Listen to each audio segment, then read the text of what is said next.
Hello student, आज की class में हम पढ़ने वाले हैं लेंस के बारे में। लेंस के बारे में हम बहुत ही बेसिक्स बातें पढ़ेंगे, बहुत ही ग्राउंड लेवल की बातें पढ़ने वाले हैं। ग्राउंड लेवल मतलब शुरुआत से लेंस के बारे में पढ़ने वाले हैं, उसका इंट्रोडक्शन क्या होगा।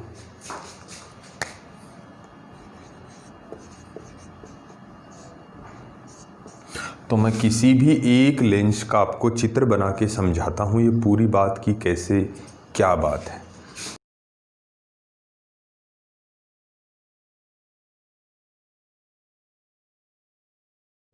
इस लेंस के पास भी दो सतह हैं। ये वाली पहली सतह हुई लेंस की। पहली सतह देखने में कैसी है? वक्र के आकार की है। कैसी है? वक्र जैसी है। दूसरी सतह भी वक्र है, मतलब थोड़ी गोलाई नुमा है। यूं समझ लें हम, बहुत ही लोकल लैंग्वेज में थोड़ी गोल है ये सतह, सीधी नहीं है। इसमें भी देखो, ये वाली सतह क्या है? वक्र के जैसी है। और ये वाली जो सतह है ये समतल सतह। यानी लेंस में कितनी सतह होती हैं? दो। दोनों वक्र के आकार की भी हो सकती हैं, या फिर एक वक्र और एक समतल सतह भी हो सकती है। उसके बाद बात करें इन सतहों के भीतर अंदर क्या होता है, उसके बारे में बात करने वाले हैं। यानी ये दोनों सतह तो होती हैं, लेकिन सतह के मध्य क्या होता है? माध्यम कोई ना कोई यहाँ पर, यहाँ क्या होता है? कोई ना कोई माध्यम होता है। या इसकी बात करें, इसमें भी क्या होता है? कोई ना कोई माध्यम होता है। तो ये माध्यम कैसा होना चाहिए? ये माध्यम पारदर्शी होना चाहिए। अगर पारदर्शी नहीं होगा तो इसके आर पार प्रकाश कैसे गुजरेगा? माध्यम कैसा होना चाहिए? पारदर्शी होना चाहिए। और उसके बाद दूसरी बात ये है कि ये पूरा माध्यम एक जैसे घनत्व का होना चाहिए, एक रूप में होना चाहिए, एक जैसा सघन होना चाहिए, या एक ही जैसा माध्यम होना चाहिए। यानी ये माध्यम पारदर्शी के साथ साथ क्या होना चाहिए? समांगी भी होना चाहिए। तो बात करें, दो सतह होती हैं लेंस में, दोनों वक्र के आकार की भी हो सकती हैं, या एक वक्र और एक समतल सतह होती है। दोनों के मध्य पारदर्शी और समांगी माध्यम होता है, तो उसको क्या कहते हैं? लेंस कहते हैं।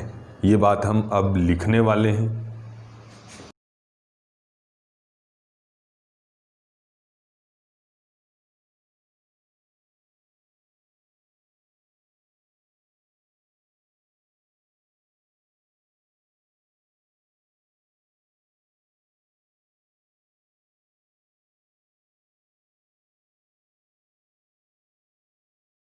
इसके बाद हम बात करने वाले हैं लेंस कितने प्रकार के होते हैं। तो यहाँ हमारे पास दो प्रकार के लेंस होंगे।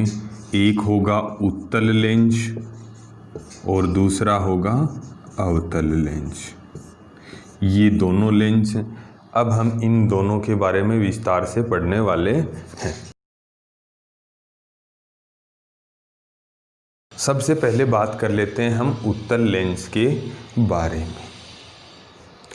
उत्तल लेंस के बारे में मैं सीधे आपको सिंपल सी एक बात बताता हूँ कि ये किनारों पर पतला होता है। यानी हम लिखेंगे यहाँ मध्य भाग की तुलना में किनारे पतले होते हैं।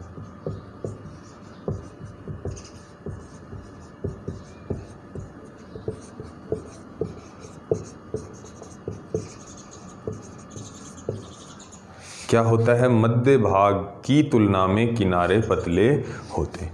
अब हम बात करने वाले हैं कि ये जो उत्तल लेंस है ये मूल रूप से कितने प्रकार का होता है?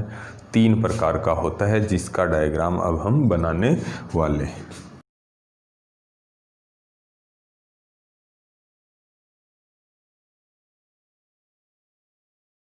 ये थे तीनों के चित्र। अब हम बात करेंगे इसके बारे में। देखिए, ये वाली सतह देखिए ध्यान से, तो ये मध्य भाग से उभरी हुई सतह, ये वाली सतह कैसी है, उभरी हुई, इसलिए ये उत्तल सतह कहलाएगी। इधर से देखूं, इधर से ये वाली सतह को देखूं तो ये मेरे को दिखाई दे रही है, यहाँ से देखने पे कैसी दिख रही है बताइए, कैसी दिख रही है? मध्य भाग उभरा हुआ, किनारे अंदर दबे हुए दिख रहे हैं। ऐसा दिख रहा है, इसका मतलब क्या हुआ कि ये भी उत्तल ही सतह हुई। मध्य से उभरी हुई सतह कैसी होती है, उत्तल होती है। और दोनों ही सतह उत्तल हुई मतलब दोनों उभयनिष्ठ सतह हुई। कैसी हुई दोनों सतह, उभयनिष्ठ हुई। ये बात तो ठीक है, उभयनिष्ठ हैं दोनों सतह, ये भी और ये भी। लेकिन ओवरऑल बात करें हम लेंस की, कि पूरा का पूरा देखें तो ओवरऑल कैसा है ये, किनारे पतले हैं कि नहीं है? ओवरऑल बताओ, किनारे पतले हुए दोनों साइड की, तो ओवरऑल ये उत्तल के जैसा है। तो ओवरऑल जो है वो बाद में लिखा जाता है। ओवरऑल क्या लिखा जाता है, बाद में। और उभय और उत्तल को जोड़ेंगे, ये और ऊ, यहाँ क्या बन जाएगा, उभयोत्तल। या इसको एक दूसरे तरीके से भी लिखा जा सकता है, इसको हम द्विउत्तल भी बोलते हैं, इसको हम द्विउत्तल भी कह सकते हैं। इसके बाद अपन बात करने वाले हैं नेक्स्ट नंबर 2 की। इसके बाद अपन बात करने वाले हैं नंबर 2 के बारे में। देखिए ये सतह कैसी है, उत्तल है, और ये सतह है समतल है। कैसी दिख रही है, एक सतह उत्तल और दूसरी समतल। तो अब हम बात करेंगे नंबर 2 कि ओवरऑल कैसे दिख रहा है। ओवरऑल उत्तल के जैसा दिख रहा है। ओवरऑल उत्तल के जैसा दिखने के कारण जो ओवरऑल दिखेगा वो नाम बाद में लिखेंगे, उत्तल बाद में लिखेंगे, और पहले किसका नाम आ जाएगा, समतल। तो यहाँ फिर क्या बन जाएगा, समतलोत्तल, ये इसका नाम हो गया। अब बात करें नंबर 3 की, कि तीसरा प्रकार कौन सा होता है। देखिए ध्यान से देखिए, ये सतह मध्य भाग से उभरी हुई है। उधर से इसको देखें, दूसरी साइड से देखें तो मध्य भाग अंदर दबा हुआ दिखाई दे रहा है, इसलिए ये वाली सतह अवतल सतह हुई। कैसी हुई, अवतल सतह हुई। अब अपन बात करें ओवरऑल कैसा दिख रहा है। ओवरऑल बात करेंगे तो किनारे पतले, मध्य भाग मोटा दिखाई दे रहा है, इसलिए ओवरऑल ये उत्तल लेंस हुआ। तो उत्तल का नाम आएगा बाद में, उत्तल, और पहले आ जाएगा अवतल का नाम। ध्यान दीजिए, पहले अवतल और बाद में उत्तल। तो यहां फिर क्या कर देंगे, अवतलोत्तल। तो ये हुआ हमारा उत्तल लेंस के बारे में। अब हम पढ़ने वाले हैं अवतल लेंस के बारे में, कि अवतल लेंस क्या होता है। अब हम बात करने वाले हैं अवतल लेंस के बारे में। तो अवतल लेंस की जो पहली विशेषता है, जो सबसे महत्वपूर्ण विशेषता है, वो आपको ये ध्यान में रखना है कि यह किनारों से मोटा होता है। किनारों से मोटा होता है अर्थात मध्य का जो भाग है उसकी तुलना में किनारे अपेक्षाकृत मोटे होते हैं।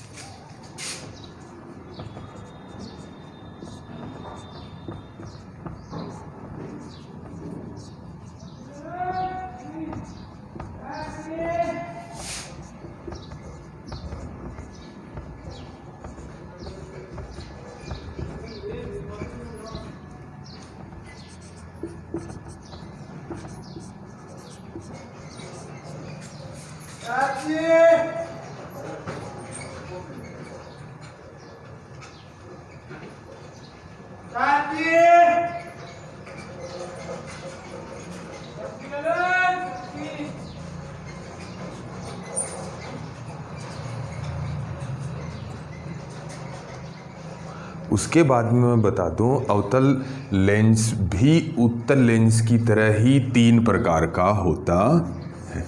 यह भी 3 प्रकार का होता है, जिनके चित्र बना के मैं आपको समझाता हूं कैसे क्या क्या नाम होगा उनका।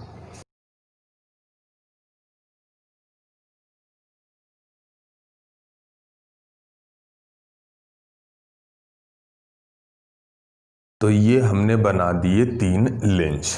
अब देखिए ध्यान से, ये वाली सतह देखने वाले हैं हम, यहाँ से इस सतह को देखने वाले हैं। तो यहाँ से इस सतह को देखेंगे तो ये सतह अंदर दबी हुई है। यहाँ से देखेंगे तो ये सतह भी, यहाँ से देखेंगे तो यह सतह भी अंदर दबी हुई है और ये वाली सतह भी अंदर दबी हुई है। दोनों सतह अंदर दबी हुई हैं, इसलिए दोनों ही सतहों का नाम अवतल सतह होगा। दोनों सतह अवतल हैं, इसीलिए इसका नाम क्या हो जाएगा, उभयनिष्ठ दर्पण लेंस हो जाएगा। उभय और सतह कैसी हैं, दोनों उभयनिष्ठ हैं और कैसी हैं, अवतल हैं, इसलिए उभय जोड़ अवतल लिख देंगे इसको। और ये और यहाँ क्या बन जाएगा, उभयावतल। एक और नाम इसका क्या है, जिसको द्विअवतल भी बोलते हैं। इसकी दोनों ही सतह अवतल होने के कारण इसको क्या कहते हैं, द्विअवतल कहते हैं। अब अपन नेक्स्ट बात करेंगे। देखिए ये वाला, इसकी ये वाली सतह देखो कैसी है, अवतल है, और ये वाली समतल है। अब ये बात तो ठीक है, लेकिन इसमें एक मेन चीज हमें ध्यान रखना है, जो ये ओवरऑल कैसा दिखता है। ओवरऑल कैसा दिखता है, तो ओवरऑल मध्य से पतला और किनारे मोटे, यानी ओवरऑल ये अवतल है। इसलिए ये दोनों नामों में से अवतल को बाद में लिखना है। कैसे लिखना है, देखिए, समतल प्लस अवतल, और यहाँ से ये संधि कर देंगे, समतलावतल, ये हो गया दूसरा प्रकार। अब अपन बात करें नेक्स्ट तीसरे प्रकार के बारे में। देखिए ये वाली सतह क्या है, मध्य भाग से उभरी हुई है, ये उत्तल है और ये सतह अवतल है। लेकिन इसमें एक सतह उत्तल एक सतह अवतल तो है, लेकिन हम ओवरऑल बात करें तो ये कैसा दिखता है, ये ध्यान देने वाली बात है। देखिए ये वाली सतह मध्य भाग से पतला और किनारों से मोटा है, इसलिए ओवरऑल क्या है, अवतल है। इसलिए हम यहाँ अवतल का नाम बाद में लिखेंगे। तो क्या बनेगा, उत्तल जोड़ अवतल, उत्तल प्लस अवतल, तो क्या हो गया, उत्तला अवतल। यहाँ से संधि कर देंगे तो ये हो गया उत्तला अवतल। तो ये 3 प्रकार हुए किसके, अवतल लेंस के। अब अपन बात करने वाले हैं लेंस से संबंधित कुछ परिभाषाएं हैं। जैसे हमने पीछे दर्पण की पढ़ी थी, ठीक वैसे ही लेंस की भी कुछ परिभाषाएं होती हैं। देखिए कैसे कैसे होती हैं।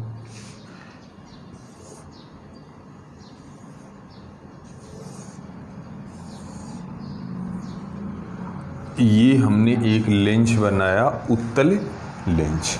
तो ध्यान दीजिए, ये वाला जो लेंस है, इधर वाला ये जो सतह है, इसको पूरा बनाएं, आगे तक बनाएं, तो ये क्या बनती है, एक गोलीय सतह बनती है। और उसका क्या होता है, इधर केंद्र होगा। ये प्रथम सतह थी, कैसी सतह है, प्रथम सतह, और प्रथम सतह का यहाँ क्या हो जाएगा, वक्रता केंद्र होगा। प्रथम सतह का केंद्र, इसलिए इसको C1 लिख देते हैं। ऐसे ही हम बात करें दूसरी गोलीय सतह का, दूसरी सतह का केंद्र, द्वितीय सतह का केंद्र किधर होगा, इस तरफ होगा। इसको हम लिखेंगे दूसरी सतह का होने के कारण C2। और दोनों केंद्रों को मिलाते हुए क्या खींचनी है, अपने को एक लाइन खींचनी है। इसी रेखा को क्या कहते हैं, मुख्य अक्ष कहा जाता है। क्या कहा जाता है, मुख्य अक्ष। लेंस की दोनों सतहों के वक्रता केंद्र से गुजरने वाली रेखा को मुख्य अक्ष कहते हैं। याद रखोगे ये बात। उसके बाद अपन नेक्स्ट बात मुख्य अक्ष के बाद में पढ़ने वाले हैं। दूसरी बात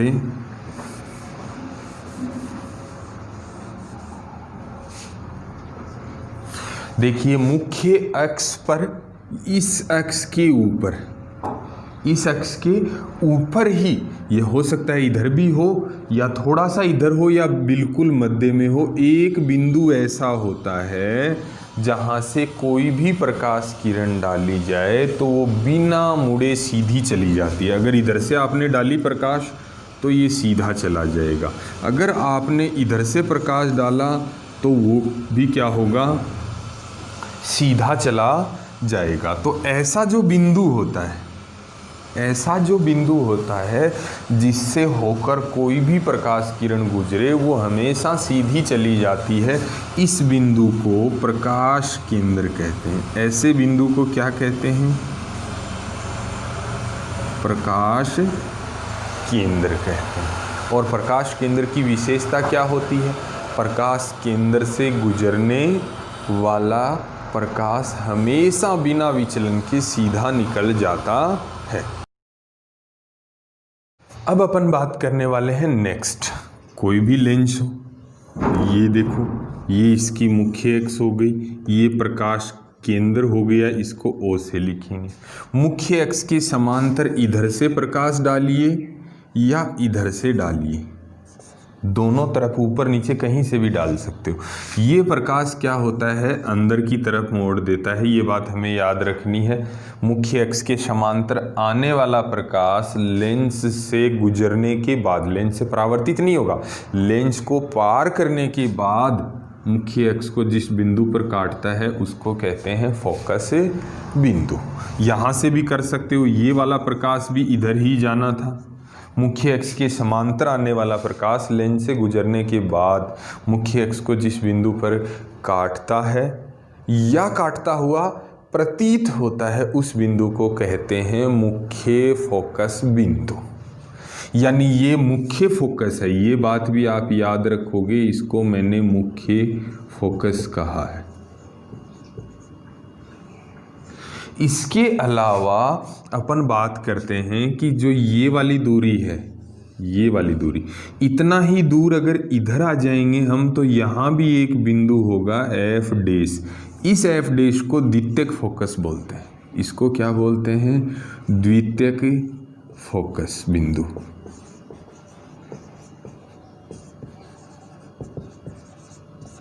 द्वितीयक फोकस बिंदु होगा, ये दूरी समान होगी। ओके, याद रहेगी ये बात। उसके बाद नंबर 2 बात है यहाँ पर फोकस दूरी की। किसकी बात है, फोकस दूरी की बात। तो फोकस दूरी, ये वक्रता, ये प्रकाश केंद्र हुआ, प्रकाश केंद्र को ओ से लिखेंगे, वह फोकस बिंदु एफ, फोकस बिंदु को क्या लिख दिया हमने, एफ से लिख दिया। दोनों के मध्य की दूरी क्या हो जाएगी, फोकस दूरी हो जाएगी। किसके किसके बीच की, प्रकाश केंद्र और फोकस बिंदु के जो बीच की दूरी है उसी को क्या कहेंगे, फोकस दूरी कहेंगे।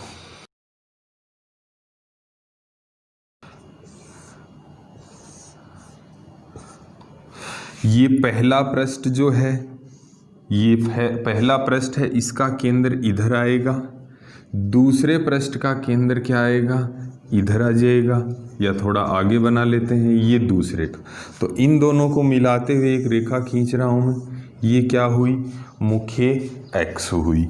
मुख्य अक्ष के बाद में और आगे हम पढ़ने वाले हैं, यहाँ पर, यहाँ से यहाँ के मध्य में एक बिंदु ऐसा होगा जहाँ से प्रकाश बिना विचलन के सीधा जाएगा, उसको प्रकाश केंद्र कहते हैं।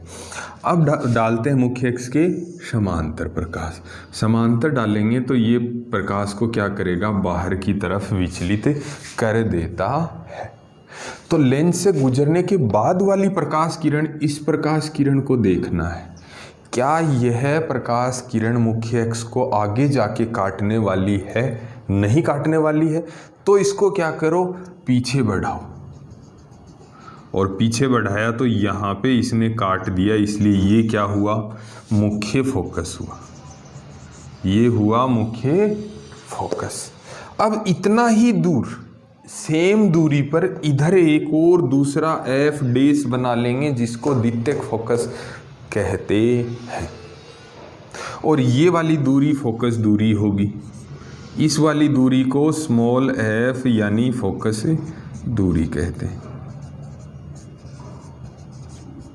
तो ये थी बेसिक बातें लेंस के बारे